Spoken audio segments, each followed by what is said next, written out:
Hello students, आज हम करेंगे हाफ ईयरली असेसमेंट सितंबर 2023 हरियाणा बोर्ड क्लास 10 मैथमेटिक्स का पेपर, जो कि 30/9/2023 को हुआ है। तो करते हैं इसके सॉल्यूशन। स्टार्टिंग में 1 मार्कर क्वेश्चन है। सबसे पहला क्वेश्चन है, निम्नलिखित में से कौन सी एक अपरिमेय संख्या है। निम्नलिखित में कौन सी एक अपरिमेय, which of the following is a irrational number. तो देखते हैं फर्स्ट पार्ट, इसका है 3√9। अब ये भी परिमेय संख्या है, क्योंकि 3√9 को हम लिख सकते हैं 3 गुना में 9 का वर्गमूल होता है 3, तो 9 आ गया। ये एक परिमेय संख्या है। इसी प्रकार वर्गमूल 4 होता है 2, ये भी परिमेय संख्या है। यहाँ पर देखें तो 3 जमा में 4 का वर्गमूल 2, तो 5, ये भी एक परिमेय संख्या है। इस पार्ट में 8 का वर्गमूल पूरा नहीं निकलता, तो इसलिए हमारा सी ऑप्शन है 2 जमा वर्गमूल 8, ये एक अपरिमेय इरेशनल नंबर है। क्वेश्चन 2 में बहुपद x2 - 2x - 8 के शून्यक क्या है, हमें जीरोज बताने हैं। तो यहाँ पर हम करेंगे सॉल्व x2 - 2x - 8 को। यहाँ पर शून्य निकालने की कोशिश करेंगे, तो x2 माइनस इसके गुणनखंड बनाने के लिए 2x को हम तोड़ेंगे, -4x जमा 2x - 8, और पहले 2 में से कॉमन लेंगे x, तो x - 4, फिर बाकी 2 कॉमन लेंगे इन दोनों में से, तो x - 4, x - 4 दोनों में से कॉमन, बाकी बच जाएगा x जमा 2। तो एक बार x - 4 को 0 करेंगे तो x आएगा 4, और एक बार x जमा 2 को 0 करेंगे तो x की कीमत आएगी -2। तो इस तरह से हमारे शून्यक हुए -2 और 4। तो यहाँ पर -2 और 4, यानी कि हमारी ऑप्शन है फर्स्ट। थर्ड क्वेश्चन में बिंदु 08 स्थित होगा, पॉइंट 0.8 लाइज ऑन। तो हम देखते हैं 0.8, इसमें x यानी कि 0 है, यानी कि ये जो बिंदु होगा 0.8, ये y एक्सिस पर होगा, y एक्स पर ये, क्योंकि y एक्स पर जो बिंदु होते हैं उनमें पहले वाला भुज जो होता है वो 0 होता है। 0.8 इस तरह से y एक्स पर आएगा, क्योंकि इसमें प्रथम 0 वाला है, तो ये y एक्स पर बिंदु है। क्वेश्चन नंबर 4 में त्रिभुज ABC समरूप है PQR के। एक त्रिभुज है ABC, हम इस तरह से देख सकते हैं, और दूसरी त्रिभुज है PQR, दोनों समरूप त्रिभुज हैं। A है 50 डिग्री का, B 60 का, तो हमें R बताना है। अब त्रिभुज ABC में देखें तो दो कोण हमें दिए 50 और 60 के, दोनों का जोड़ हो रहा है 110। त्रिभुज के तीनों कोणों का जोड़ होता है 180, तो यानी कि तीसरा कोण हो गया 70 का। अब क्योंकि दोनों त्रिभुजें समरूप हैं, तो जो संगत कोण है वो समान होते हैं, यानी इसका 50 तो ये 50 होगा P, ये 60 है तो ये 60 होगा, और ये 70 है तो ये 70 होगा। उसी ऑर्डर में P A कोण P के बराबर होगा, B Q के, और C R के। तो C कोण R के बराबर होगा, क्योंकि C 70 है तो R भी 70 का होगा, तो हमारा D आंसर हो जाएगा। अगले 5वें क्वेश्चन में आंकड़ों 7, 4, 9, 10 और 5 का माध्य क्या होगा। तो सबसे पहले तो इन आंकड़ों को हम बढ़ते क्रम में लिख लेंगे, 7, 4, 9, 10 और 5 को। तो सबसे छोटा सबसे पहले लिख लेते हैं 4, 5, फिर 7, फिर 9 और फिर 10। और तो हमने आंकड़ों को बढ़ते क्रम में लिखा, 4, 5, 7, 9 और 10। आंकड़े हैं 1, 2, 3, 4, 5, 5 आंकड़े हैं। विषम संख्या है, 5 में 1 जोड़ेंगे और 2 से भाग करेंगे, तो इस तरह से 6/2 अर्थात 3 आया। यानी कि तीसरा आंकड़ा, पहला दूसरा तीसरा, हमारा माध्यक है। विषम संख्या के केस में जैसे कि यहाँ पर 5 आंकड़े थे, एक जोड़कर 2 से भाग दिया तीसरा। वैसे भी देख सकते हैं हम, 2 इधर छोड़ देंगे 2 इधर, तो बीच वाला हमारा माध्यक होगा, यानी कि डी ऑप्शन है, 7वां इसका आंसर है। 7 आंसर। रैखिक समीकरणों के युग्म के लिए सत्य क्या होगा?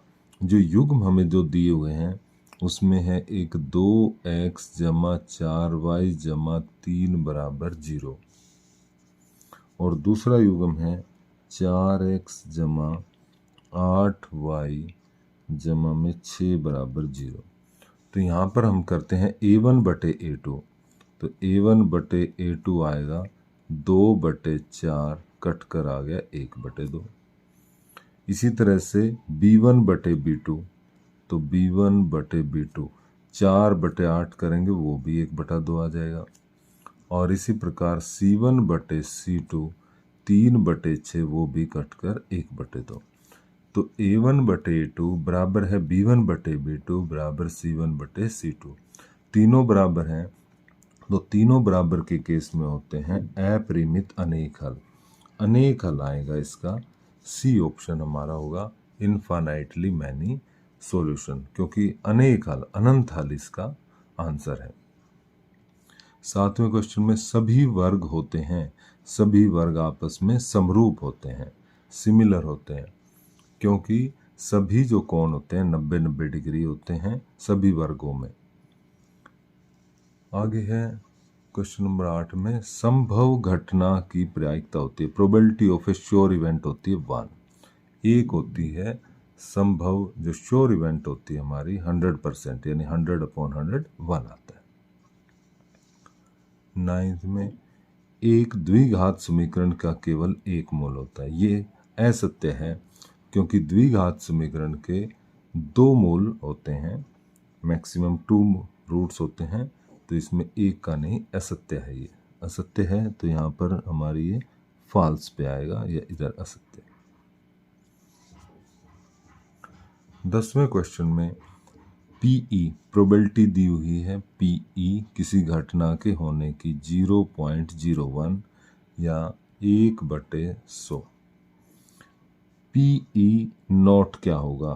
पीई नॉट ई, मतलब पीई नॉट ई ना होने की, किसी घटना के होने की 1/100 है, तो ना होने के लिए एक में से हम घटाएंगे 1/100, तो 100 एलसीएम लेकर 100 - 1 99/100, तो हमारा आंसर आ जाएगा 99/100 को पॉइंट की फॉर्म में लिखेंगे तो 0.99, ये आंसर हम लिख सकते हैं 0.9 है। वैसे भी हम देख सकते हैं घटना के होने की 100 में से 1 है, तो ना होने के बन गए 100 में से 99, यानी कि 0.99। आगे 11वां क्वेश्चन है, निम्नलिखित कथन ए और कारण आर पढ़कर नीचे दिए गए विकल्पों में से एक चुनें। कथन है ए, यदि वर्गमूल 12 को वर्गमूल 3 से भाग दें तो वर्गमूल 12/√3 2 आता है। ये बिल्कुल सही है, क्योंकि 12 को 3 से भाग देंगे वर्गमूल 4, और 4 का वर्गमूल 2 होता है। अब इसका कारण, 2 अपरिमेय संख्याओं को भाग देने पर सदैव एक परिमेय संख्या प्राप्त होती है। ये गलत है, क्योंकि अपरिमेय संख्याओं को भाग देने पर सदा परिमेय संख्या नहीं आती। उदाहरण के तौर पर मैं वर्गमूल 7 को यदि वर्गमूल 2 से भाग करके देखूं, ये भी अपरिमेय है, ये भी अपरिमेय, तो इन दोनों को भाग करके ये अपरिमेय ही संख्या आ रही है, तो ऐसा जरूरी नहीं है। तो ये तो गलत है सेकंड। फर्स्ट ठीक है, तो इसलिए हमारा ग ऑप्शन होगी कि कथन ए सही है, पहले वाला सही है, लेकिन कारण आर गलत है, तो उसका रीजन जो बताया गया है कि ऐसा क्यों हुआ, ये गलत है। तो इसी यहाँ पर भी ये आएगा कि A is true but R is false, इसका रीजन फॉल्स है, तो यहाँ पर सी ऑप्शन हमारा रहेगा आंसर। इसके बाद सेक्शन बी स्टार्ट होता है, तो जिसमें क्वेश्चन 12 है, सिद्ध कीजिए कि 1/2 एक अपरिमेय संख्या है। तो सिद्ध करते हैं कि 1/2 एक अपरिमेय संख्या है। तो इसके लिए मान लेंगे हम, माना 1/2 एक परिमेय संख्या है। हमने मान लिया कि 1/2 एक परिमेय संख्या है। तो परिमेय संख्या है तो 1/2 को हम p/q के रूप में लिख सकते हैं, क्योंकि किसी भी परिमेय संख्या को हम p/q के रूप में लिख सकते हैं, जहां पर p व q अभाज्य पूर्णांक हैं व q 0 के बराबर नहीं है। अब दोनों को उल्टा कर देते हैं, दोनों साइडों को। तो इसको वर्गमूल 2/1 लिख देंगे और यहाँ पर q/p लिख देंगे। अब हम देखते हैं कि q और p हमने पूर्णांक माने हुए हैं, तो पूर्णांक बटे पूर्णांक होती है परिमेय संख्या। तो हम लिखेंगे कि हमारी जो राइट हैंड साइड है q/p एक परिमेय संख्या है, जबकि लेफ्ट हैंड साइड वर्गमूल 2 हमें पता है एक अपरिमेय संख्या है।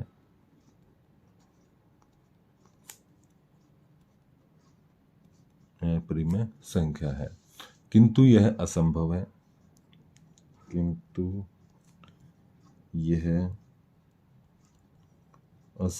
है। क्योंकि एक परिमेय संख्या एक अपरिमेय संख्या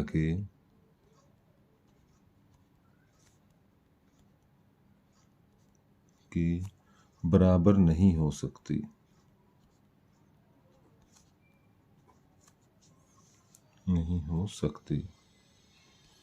अतः हमारी कल्पना गलत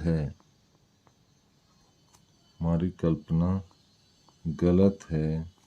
अर्थात 1/2 जो हमारा क्वेश्चन था एक अपरिमेय संख्या है। हमने माना था उसको परिमेय, तो ये ऐसा नहीं, हमारी कल्पना गलत हो गई है। तो ये अपरिमेय संख्या है, हमने उसको परिमेय जो लिया था वो गलत हो गया। तो इस प्रकार से हमें इसको लिखना है। स्टार्टिंग में हमने मान लिया कि 1/2 एक परिमेय संख्या है, तो इसको हम p/q में लिख सकते हैं, जहाँ p व q अभाज्य संख्या है और पूर्णांक है, जबकि जो हर है वो 0 के बराबर नहीं है। तो हमने दोनों को बदल दिया, अंश को हर और हर को अंश कर दिया।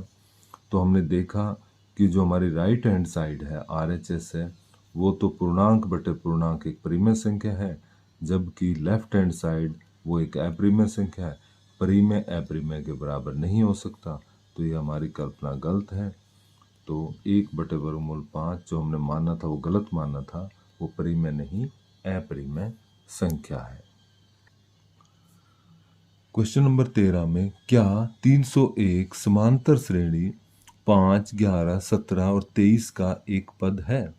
तो हम मान लेते हैं, माना 301 इस AP यानी समांतर श्रेणी का nवां पद है।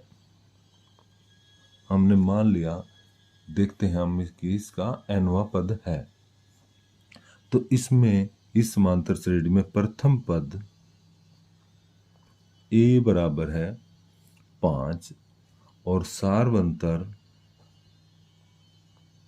d हम निकालेंगे सेकंड पद माइनस प्रथम पद। हमने देखा जो कि आ रहा है हमारा 6, या तीसरे में से दूसरा माइनस करके देखते हैं, वो भी 6 आ रहा है। तो a है हमारा 5 और d है 6। तो हम फार्मूला लगाते हैं a + n-1 इंटू डी बराबर होता है हमारा an के। nवां पद a जमा n-1 इंटू डी होता है। तो a की कीमत रखते हैं 5 n हम निकालना चाहते हैं, d है 6 और an की कीमत हमारी हो गई 301, क्योंकि nवां पद हमने क्या मान लिया अपना 301। अब हल करने की कोशिश करते हैं। 5 को सबसे पहले दूसरी साइड ले जाते हैं,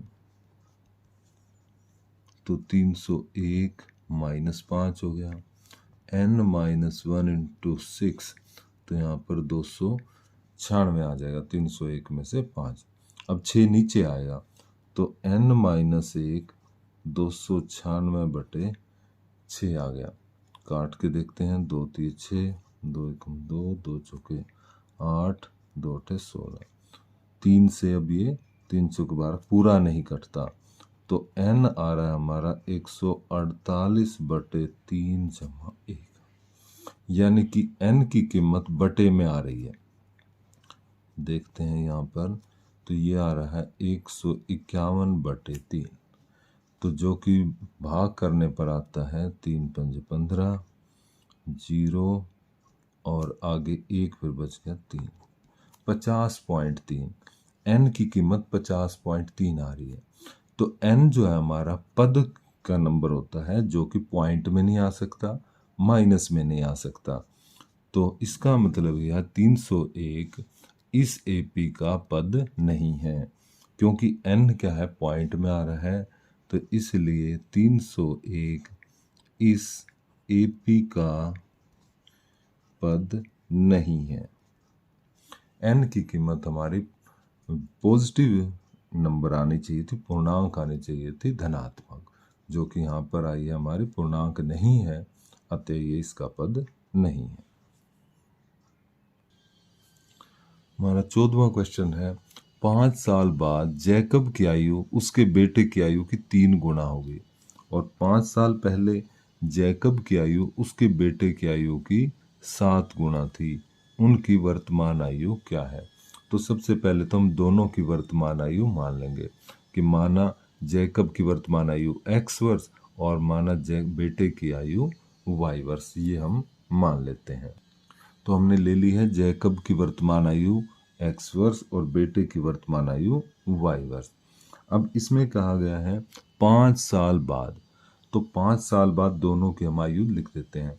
तो 5 साल बाद जैकब की आयु हो जाएगी x जमा 5, इसमें 5 जुड़ जाएगा, और 5 वर्ष बाद बेटे की आयु हो जाएगी y जमा 5, इसको भी हम लिख देते हैं। तो हमने देखा 5 वर्ष बाद जैकब की आयु हो गई x जमा 5, क्योंकि x में 5 जुड़ जाएगा, और इसी तरह बेटे की आयु में भी 5 जुड़ जाएगा, 5 वर्ष बाद y जमा 5 हो गई। अब क्वेश्चन में कहा 5 साल बाद जैकब की आयु, यानी कि ये बेटे की आयु की 3 गुनी होगी। ये आयु 5 साल बाद जो जैकब की आयु है वो 3 गुनी हो जाएगी 5 साल बाद जो बेटे की आयु होगी। 5 साल बाद जैकब की आयु 3 गुनी हो जाएगी बेटे की आयु की। तो इस प्रकार x जमा 5 बराबर ब्रैकेट खोलेंगे 3y और 3 की 5 से गुणा 15। x y को एक साइड कर लेते हैं, y इधर आकर माइनस का, इस 5 को इधर लेके जाएंगे तो ये माइनस का हो जाएगा। तो x माइनस 3y बराबर 10, ये हो गई समीकरण नंबर 1। अब कहा है कि 5 साल पहले जैकब की आयु, तो अब हमें दोनों की जो 5-5 साल पहले की निकालनी पड़ेगी। तो 5 साल पहले जैकब की आयु x माइनस 5 हो जाएगी, क्योंकि आज x है तो 5 साल पहले x माइनस 5, और इसी तरह बेटे की 5 साल पहले y माइनस 5 हो जाएगी, ये भी लिख देते हैं। तो हमने ये भी लिख दिया कि 5 साल पहले जैकब की आयु हो जाएगी, इस x में से 5 माइनस हो जाएगा, और बेटे की आयु y में से 5 माइनस होकर y माइनस 5 बन जाएगी। अब इसमें शर्त क्या है कि 5 साल पहले आयु बेटे की आयु की 7 गुना थी, यानी 5 साल पहले जो जैकब की आयु थी वो 7 गुना थी बेटे की इस आयु का। तो यहाँ से भी एक समीकरण बन जाएगी, ब्रैकेट खोलेंगे, उसी प्रकार x और y को एक साइड में और बिना x y को दूसरी साइड में ले जाने से ये एक समीकरण बन गई, समीकरण नंबर 2। अब हमें समीकरण नंबर 1 और 2 को हल करना है। तो इनको हल करने के लिए ऊपर नीचे लिख देते हैं। ऊपर लिखे मैंने समीकरण 1 और इसके नीचे दूसरी समीकरण को मैं लिख देता हूँ समीकरण नंबर 2 को। हल करने के लिए एलिमिनेशन मेथड हम करेंगे। यहाँ पर x दोनों के सेम कोफिशिएंट हैं, तो यहाँ पर हम दोनों प्लस के हैं तो नीचे वाली समीकरण के निशान बदल देते हैं, तो जिससे कि ये कट जाएंगे। अब जमा का 7 और घटा का 3 यानी कि जमा का 4y और दोनों ही जमा के हैं 40। तो इस प्रकार y की कीमत आ गई 40/4 यानी कि 10। तो हमारा y आ गया 10 यानी कि बेटे की आयु हमें पता चल गई 10। अब y का मान समीकरण 1 में रख लेंगे या समीकरण 2 में। तो मैं समीकरण 1 में y का मान रख लेता हूँ। तो x माइनस यहाँ पर y की कीमत अब हम डाल देंगे 10, क्योंकि y का मान हमें 10 पता चल गया है। तो x बराबर 10 जमा 30 यानी कि 40। तो जैकब की आयु भी हमें पता चल गई वर्तमान। तो यहाँ पर लिखेंगे जैकब की वर्तमान आयु है 40 वर्ष, क्योंकि x हमने जैकब की आयु मानी थी, और बेटे की वर्तमान आयु है 10 वर्ष। तो ये हमारे आंसर हैं 40 और 10। जैकब की 40 वर्ष है और बेटे की 10 वर्ष है। सेक्शन सी जो कि 3 मार्क्स का है। 15वां क्वेश्चन, 2 संख्याएं ज्ञात कीजिए जिनका योग 26 है और गुणनफल 165। तो मान लेते हैं, माना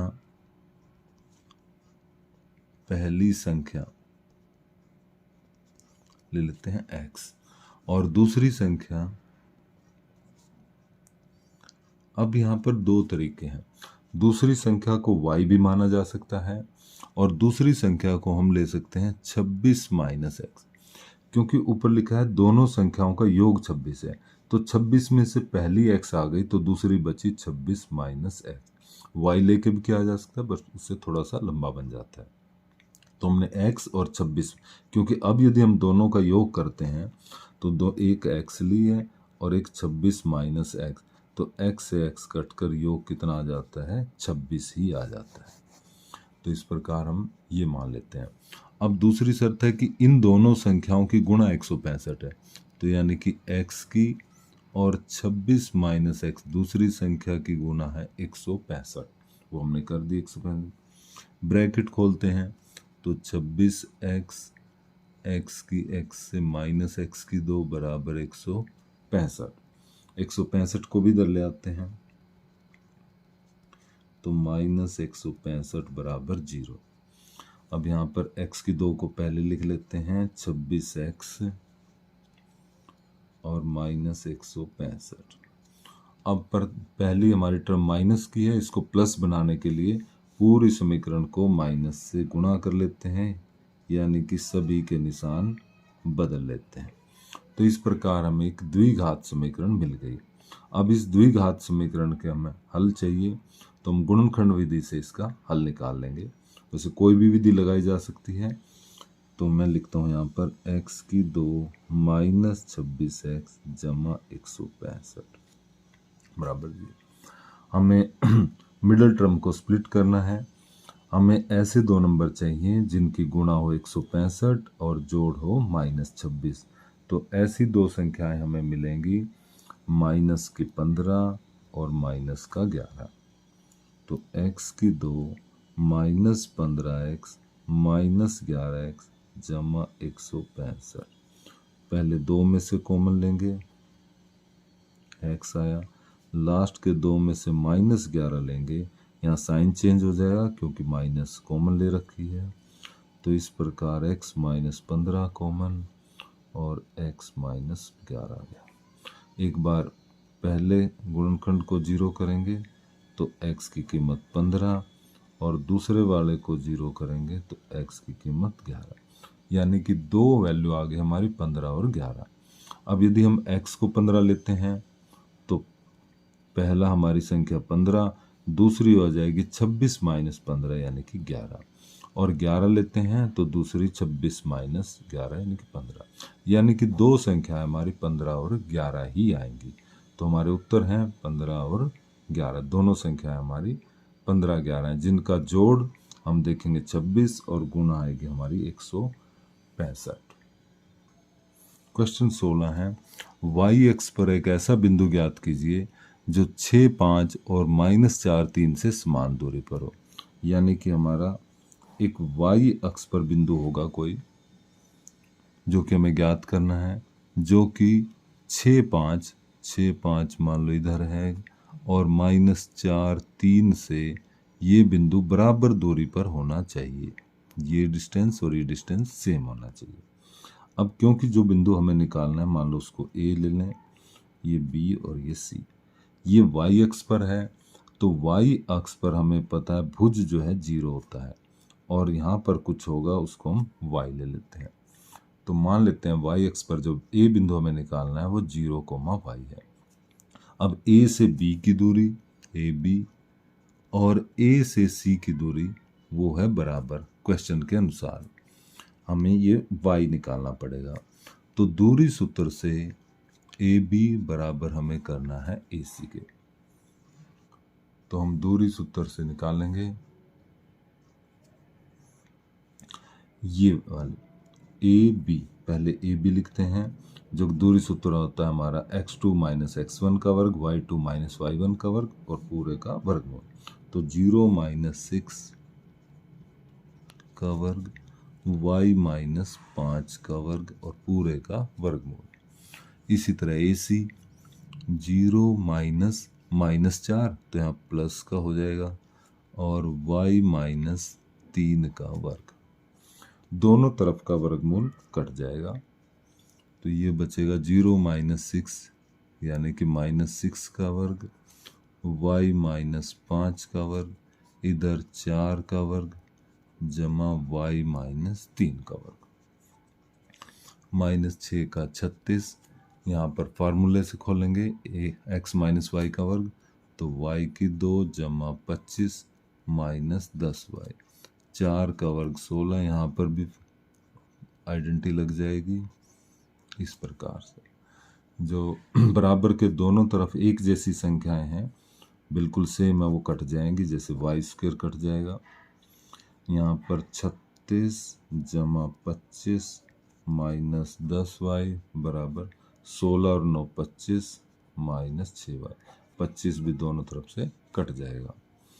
तो इस प्रकार 36 बराबर y को दूसरी साइड ले जाएंगे, 10y को जमा का हो जाएगा, तो 36 बराबर है 4y, यानी कि 4y बराबर 36, तो y बराबर 36/4 यानी कि 9, तो y की कीमत आ गई हमारी 9। अर्थात जो पॉइंट था हमारा, जो बिंदु हमें निकालना था ए बिंदु, वो है 0,9। 0,9 हम इसको इस तरह से लिख देंगे। तो ये वो बिंदु है जो दिए हुए दो बिंदुओं से बराबर दूरी पर है। तो हमारा आंसर है 0,9। क्वेश्चन नंबर 17 है, एक पासे को एक बार फेंका जाता है तो निम्नलिखित के प्राप्त होने की प्रायिकता ज्ञात कीजिए।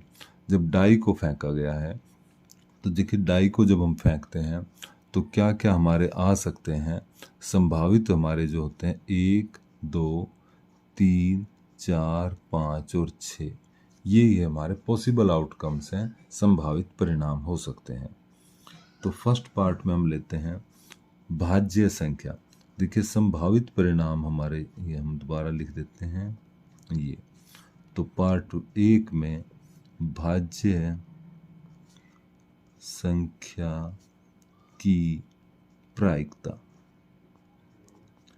भाज्य संख्याएं जो अपने आप को और एक के अलावा किसी अन्य संख्या से भी भाग होती हैं, तो इसमें भाज्य संख्या है 4 और 6।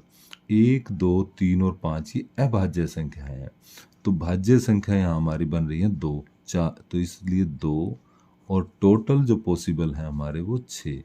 तो भाज्य संख्या की प्रायिकता होगी 2/6 यानी कि 1/3। ये उत्तर है पहले भाग का।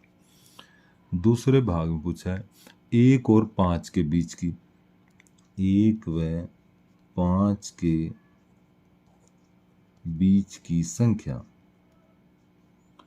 तो 1 व 5 के बीच की संख्याएं बनती हैं 1 व 5 के 2, 3 व 4, 2, 3 और 4, 1 और 5 के बीच।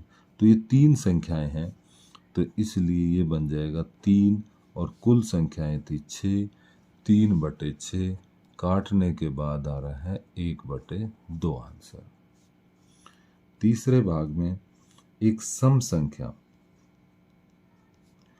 तो सम संख्या की प्रायिकता, सम संख्याएं हमारी 2, 4 और 6, तो ये हो जाएगी 3 संख्याएं हैं 2, 4, 6 और टोटल संख्याएं थी 6, तो ये भी कट कर आ गया 1/2 उत्तर। तो इस प्रकार से तीनों भाग थे। करते हैं सेक्शन डी, 5 अंक के क्वेश्चन है। तो 18वां क्वेश्चन है त्रिभुज ए बी सी की भुजा BC पर, साथ साथ बना लेते हैं। त्रिभुज ए बी सी, एक त्रिभुज है ए बी सी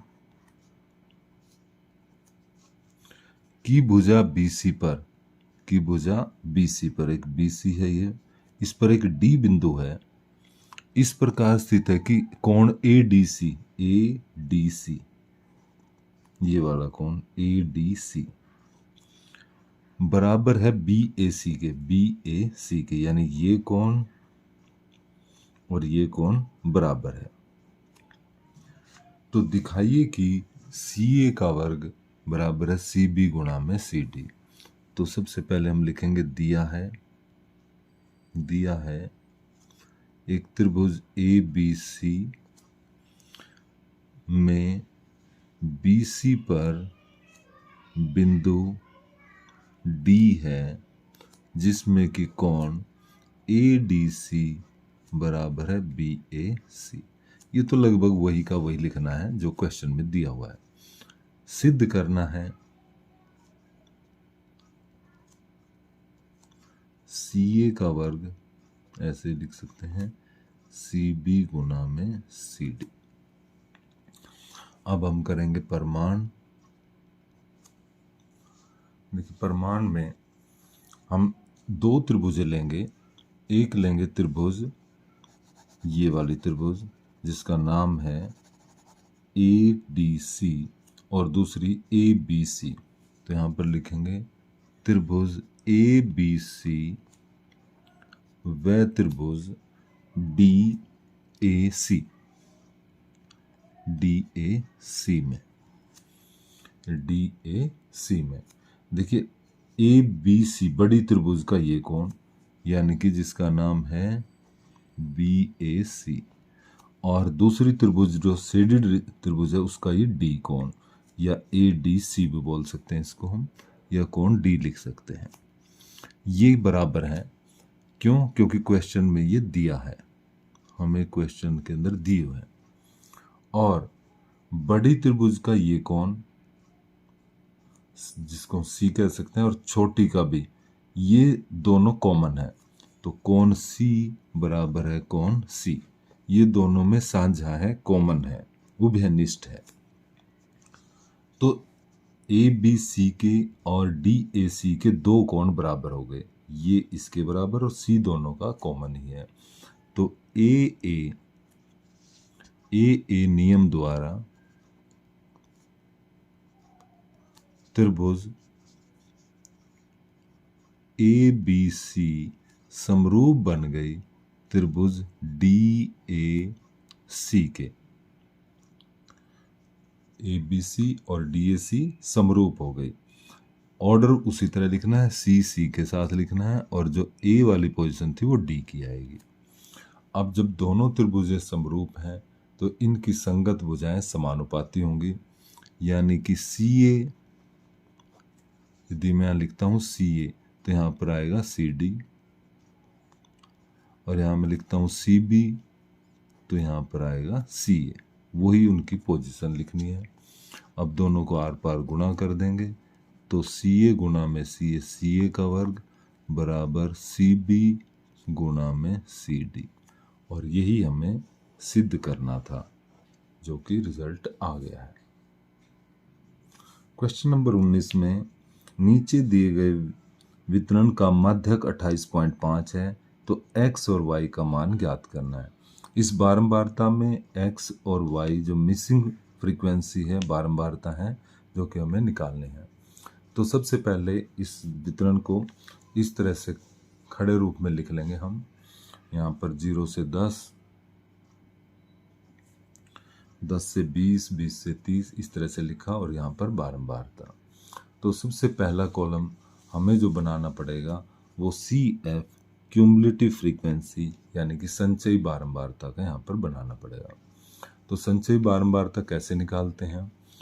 सबसे पहली बारंबारता 5 का 5 यहाँ पर एज इट इज आता है, फिर इन दोनों को ऐसे प्लस करके यहाँ पर लिखते हैं 5 जमा एक्स, इन दोनों का टोटल 20 और जोड़ देंगे तो 20 5 25 जमा एक्स, फिर 15 को जोड़ दिया जाएगा 35 40 जमा एक्स, और फिर y को जोड़ेंगे तो 40 जमा एक्स जमा वाई, और फिर 5 यहाँ पर जुड़ जाएगा 45 जमा एक्स जमा वाई। और हमें पता है कि जो लास्ट वाली संचयी बारंबारता होती है ये, और f का जो टोटल होता है वो दोनों बराबर आते हैं। तो यानी कि ये जो 45 जमा एक्स जमा वाई आया हमारा, ये बराबर होगा 60 के। तो यहाँ से x जमा वाई आ गया 60 माइनस 45, यानी x जमा वाई बराबर आ गया 15। तो हमें ये तो पता चल गया कि जो हमारी ये जो वैल्यूज आएंगे x और y, इन दोनों का टोटल 15 आएगा। अब हमारा जो माध्यक दिया हुआ है, ये माध्यक क्वेश्चन में दिया है 28.5 है। तो हम देखें तो हमारा जो माध्यक 28.5 है वो इस अंतराल में बैठता है, 28.5, 30, 20 और 30 में। तो ये हो गया हमारा माध्यक वर्ग, इस पे हमने निशान लगा लिया। और इस माध्यक वर्ग की जो छोटी है लोअर लिमिट, निम्न वर्ग सीमा L, वो बनेगी 20, और इसका F जो दिया हुआ है वो है 20, और CF जो हम देखते हैं वो इससे प्रीवियस की देखते हैं, यानी 5 जमा एक्स। और जो F का टोटल होता है 60, उसको N से डिनोट करते हैं, और N/2 यानी इसको 2 से भाग करके 30। तो ये सब चीजें भी हमने लिख ली। अब जो माध्यक का सूत्र होता है L जमा N/2 minus CF/F into H बराबर होता है माध्यक। तो सबकी कीमत रख देते हैं। L की कीमत है हमारी 20, N/2 आ रहा है 30, माइनस CF जो इससे पहले वर्ग की होती है CF, वो है 5 जमा में x बटे में F हमने देखी थी, ये थी 20, और H जो होगा वो होता है इन दोनों का अंतर, ऊपरी वर्ग सीमा और निम्न वर्ग सीमा का अंतर 10, 30 में से 20 गया, तो उसकी कीमत भी यहाँ पर रख लेंगे हम। और माध्यक क्वेश्चन में दिया हुआ है 28.5। अब इनको हल कर लेते हैं, 10 से काट लेंगे, 20 को इस साइड ले जाएंगे तो 30 माइनस ये 5, x भी माइनस का हो जाएगा, बटे में 2 बराबर 28.5 माइनस 20। तो इस प्रकार 25 माइनस x बटे 2 माइनस होकर 8.5। आर पार जब गुणा करेंगे तो 25 माइनस एक्स बराबर, इससे गुणा करने पर 17 आ जाएगा। तो माइनस एक्स बराबर 17 माइनस 25 माइनस एक्स बराबर माइनस का 8, कट कर एक्स की कीमत आ जाएगी 8। अब स्टार्टिंग में हमारी इक्वेशन बनी थी कि x जमा वाई बराबर था 15। तो x जमा वाई बराबर था 15। x का मान अब 8 हम निकाल चुके हैं, तो y की कीमत आ जाएगी 15 माइनस 8 यानी कि 7। तो हमारे आंसर आ गए y बराबर 7 और x बराबर 8। तो इस तरह से हमने जो अननोन फ्रीक्वेंसी थी, विलुप्त बारंबारता थी, वो हमने निकाल ली। क्वेश्चन नंबर 20 सेक्शन डी का, यह 4 अंक का। इसमें कहा किसी स्कूल में समारोह का आयोजन होना है, स्कूली बच्चों के अभिभावकों को आमंत्रित किया गया है, इसके लिए सभा क्षेत्र में कुर्सियों की व्यवस्था की जानी है। तो पहली पंक्ति में 10 कुर्सियां हैं, पहली पंक्ति में हो गई 10, और प्रत्येक अगली पंक्ति में उससे पहले की पंक्ति से एक अधिक है, यानी कि अगली में 11, फिर उसमें एक ज़्यादा 12, फिर उसमें 13, इस तरह से चलती जाएंगी। तो कुल मिलाकर 15 पंक्तियां बनेंगी, जैसे ये 1 2 3 4 इस तरह से 15 बनेंगी। तो हम देखते हैं कि ये एक एपी यानी कि समांतर श्रेणी बन गई है, जिसका प्रथम पद ए बराबर है 10 और जिसका सार्वंतर डी 11 में से 10 गया 1, 12 में से 11 1, तो अंतर है 1 1 का। और इसमें पदों की संख्या कुल पदों की संख्या n बराबर है 15, क्योंकि 15 ही पंक्तियां कुल इसमें है, तो पदों की संख्या 15 हो गई। अब देखते हैं first question, how many chairs are there in the fifth row. 15वीं पंक्तियों में कितनी कुर्सियां? पहली पंक्ति में 10, दूसरी में 11, तीसरी में 12, तो हमें 15वीं में बतानी है।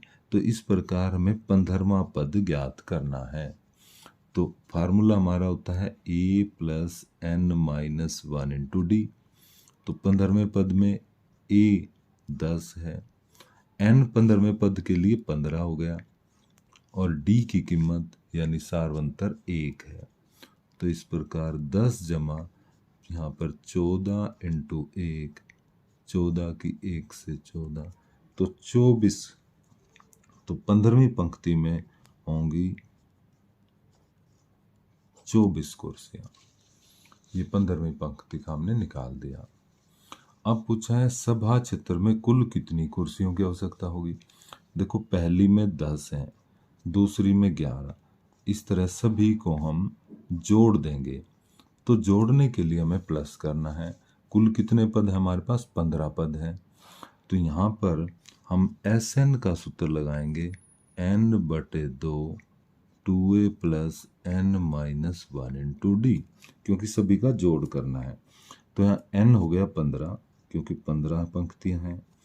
ए हमारा प्रथम पद 10 है, n यहाँ 15 रहेगा, और d 1 है।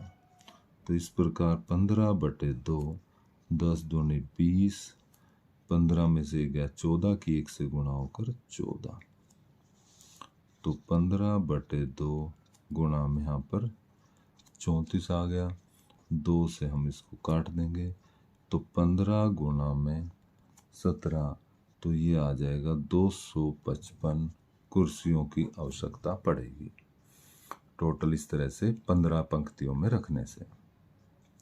अब लास्ट क्वेश्चन है कि यदि सभी पंक्तियों में कुल कुर्सियों की संख्या समान हो तो कितनी पंक्तियां बनाई जाएगी। देखिए कुल जो कुर्सियां हमें चाहिए थी, वो चाहिए थी, हमने यहाँ पर देखा 255, और कुल पंक्तियां बन गई थी हमारी 15। तो 15 पंक्तियों में यदि हम बराबर बराबर बांटें 255 कुर्सियों को, तो 15 एकम 15, 15 105, तो यहाँ पर 17 बनेंगी। तो प्रत्येक पंक्ति में जो समान कुर्सियां लगाई जाएंगी, प्रत्येक पंक्ति में हमें 17 कुर्सियां रखनी पड़ेंगी, समान समान रखेंगे तो 17 कुर्सियां रख देंगे, तो भी बराबर पूरी कुर्सियां एडजस्ट हो जाएंगी। तो प्यारे बच्चों, ये था हाफ ईयरली हरियाणा बोर्ड का मैथमेटिक्स का क्लास 10 का क्वेश्चन पेपर। होपफुली आपको समझ में आया होगा। Thank you so much.